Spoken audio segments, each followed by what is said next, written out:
அள்ளி கொடுப்பதில் வல்லமை பெற்றவன் அப்பன் பழனியப்பன்.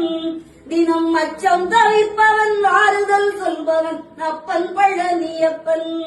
கள்ளங்கவடம் இல்லாதவர் தம்மிடம் காவலில் நின்றிருப்பான். அங்கு கால்நடையாய் வரும் மானிட ஜாதியை கண்டு கழித்திருப்பார்.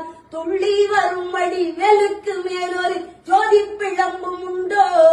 அந்த சுப்பையன் போல் ஒரு அற்புத தெய்வத்தை சொல்ல மொழியும் உண்டோ? வெள்ளி விழி பனி ரெண்டையும் கண்டவின் வேறொரு சொர்க்கம் உண்டோ? ஆண்டி வேஷத்திலாயினும் வீரத்திலாயினும் வேலனை வெல்வதுண்டோ? சித்தர் வணங்கிய செவற்கொடியோரை சேர்ந்து பணிந்திடுவோம். அந்த சிக்கலிலாயினும் செந்திலாயினும் சென்று பணிந்திடுவோம். பக்தருக்கென்றே திறந்திருக்கும் பழனியை கண்டுகொள்வோம்.